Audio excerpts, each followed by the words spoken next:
Big boss season 8లో nominations వేడి అనేది ఇంకా తగ్గలేదు. ఆల్రెడీ నామినేషన్స్ అయితే అయిపోయారు. ప్రస్తుతానికి యష్మి అయితే బయటకు వచ్చేసే అవకాశాలు ఎక్కువగా కనిపిస్తున్నాయి. మరి మీరేమనుకుంటున్నారు? ఈ యొక్క అభిప్రాయం పట్ల తెలియజేయండి కింద కామెంట్ సెక్షన్లో. ఇటువంటి మరిన్ని లేటెస్ట్ అప్డేట్స్ కోసం ఛానల్ సబ్స్క్రైబ్ చేసుకుని లైక్ చేయండి. అయితే ఇక మనం ఈరోజు లైవ్ అప్డేట్స్ కనుక చూసినట్లయితే మాత్రం రోహిణి అయితే మంచి పాయింట్ అయితే లాగిందనమాట.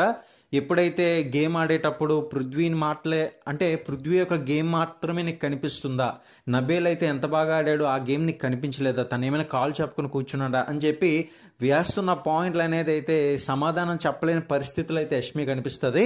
ఇక ఆ తర్వాత అవినాష్ విషయంలో కూడా పృథ్వీని నామినేట్ చేస్తూ నువ్వు అసలు చాలా వరకు కూడా చిల్ అవుతున్నట్లుగా అనిపిస్తుంది, అది ఒక టాస్క్ ఏదో ఉంది, ఆ టాస్క్లో తప్ప నాకు ఇంకా ఎక్కడ బెస్ట్ పర్ఫార్మెన్స్ ఇచ్చినట్లయితే నాకు కనిపించలేదని అవినాష్ పృథ్వీకి నామినేట్ చేయడం జరుగుతుంది. ఎక్కడ చెప్పు నేను ఆడకుండా ఎక్కడున్నాను చెప్పు అని పృథ్వీ అంటే అసలు లేదు నాకు ఒకదాంతో తప్ప ఇంకెక్కడ కనిపించలేదని అవినాష్ అంటాడు.